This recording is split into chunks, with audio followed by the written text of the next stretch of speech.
Three little words that have changed my life. Three little words that just might change the world. The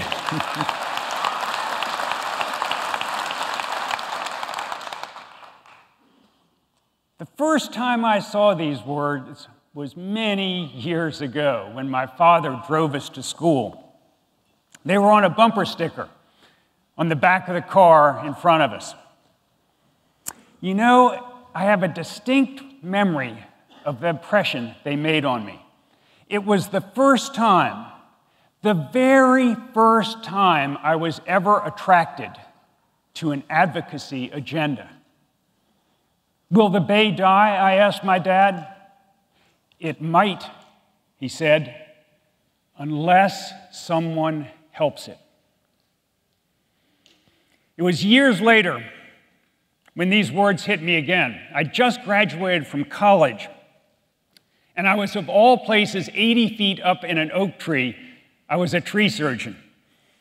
The owner of the property came out of his house and looked up at me and said, "Will."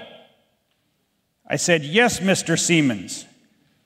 Would you like to save the bay?"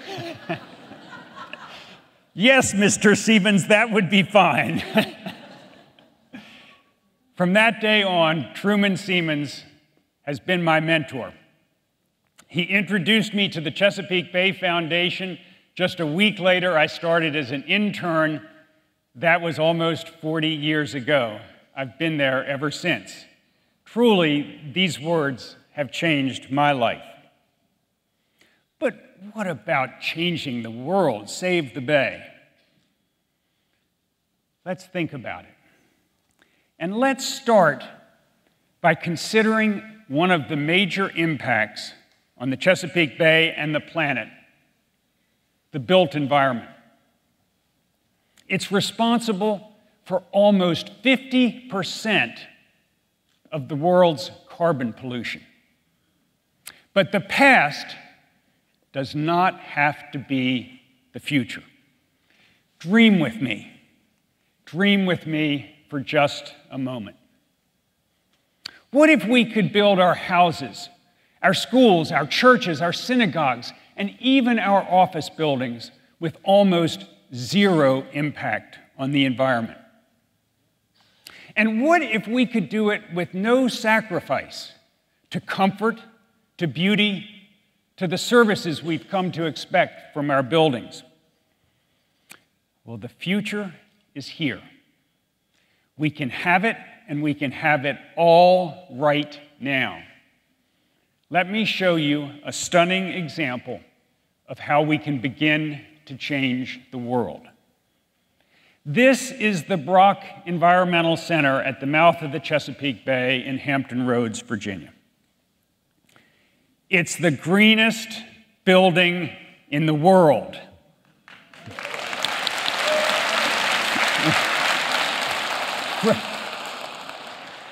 Greenest in the world? Sound a little expansive? Maybe.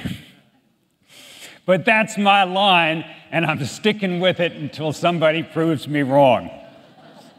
And you know, I'm feeling pretty confident because the Brock Center is net zero energy, net zero water, and net zero waste. Let's start with energy. Solar, wind, they're just the foundation to which is added LED lighting, which literally sips energy, the latest generation of insulation, which blows the doors off the old stuff, and geothermal heating and cooling, which draws on the Earth's constant 56-degree temperature. How simple, how elegant. There's another component, though, to the Brock Energy story. It's what Amory Lovins called megawatts, the anti-energy you'll never use. Daylighting, passive solar gain when you want heat, natural ventilation when you want cooling. The Brock Center uses 80% less energy than a traditional building of the same size. Those megawatts give the solar and wind a lot of help. And they do something else. They take coal, oil, and gas out of our lives.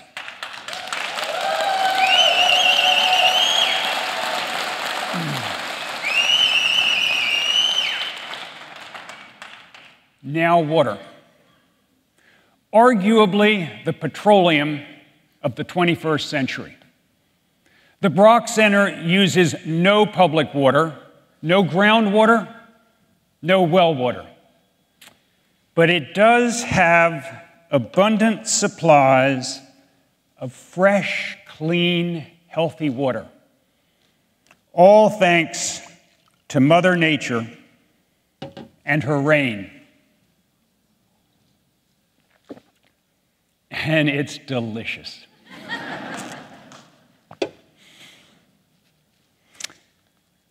Now let's talk about waste. The admittedly delicate topic of human sewage. Still a major source of pollution and human health issues worldwide.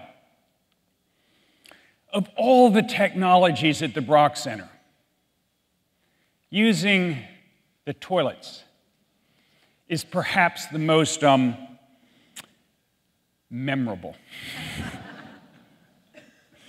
They don't flush the waste away. Wherever away is, there is no more away on our little planet. Rather, they use an age-old technology. No chemicals, no energy, just happy little bugs chomping away, doing all the work for free. It's called composting. Each full-time equivalent in the building, that's what statisticians call you and me, a full-time equivalent. Each full-time equivalent in the building contributes through direct deposit.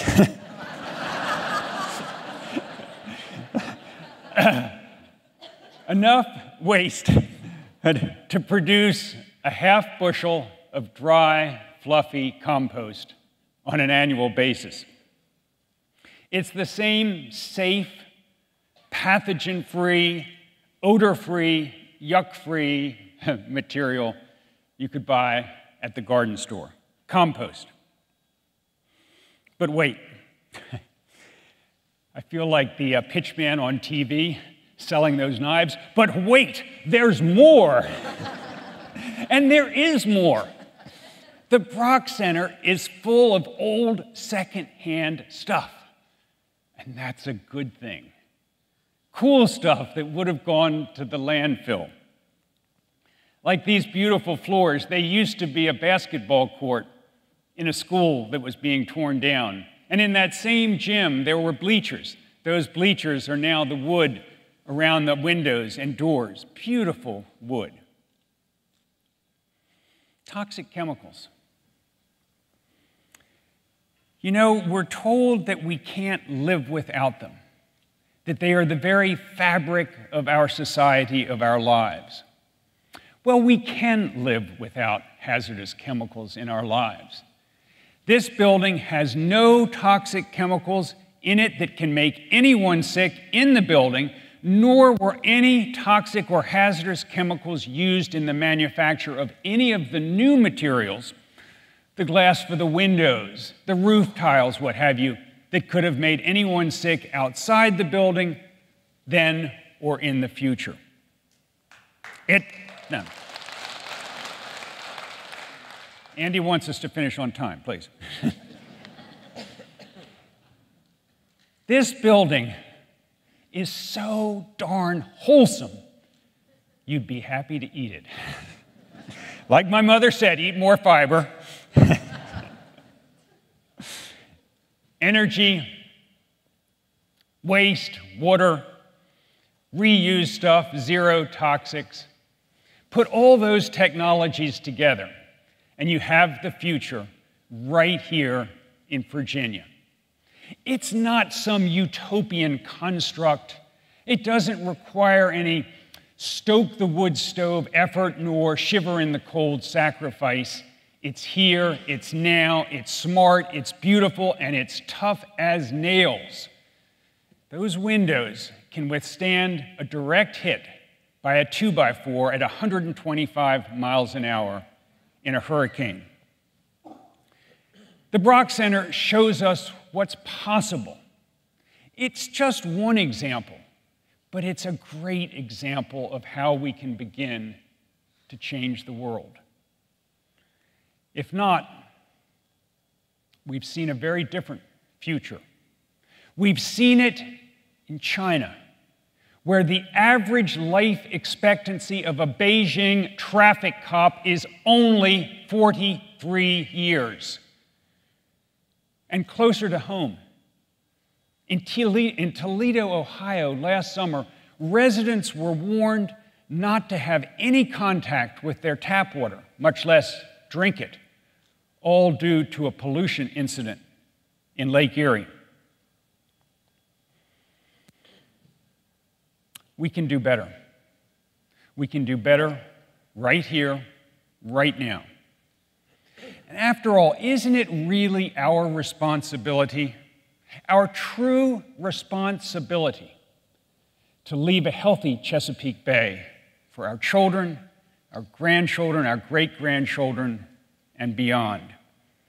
Remember what my dad said: if somebody doesn't help it, the Chesapeake Bay will die, and ultimately, so will we.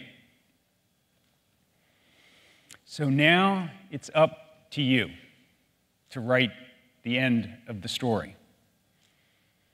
You, far more than I, to write the end of the story. You have the technology, you have the megawatts, you have a great model. Please don't be timid. Let us never refuse to try because we are afraid to fail. 3 little words that have changed my life. 3 little words that just might change the world.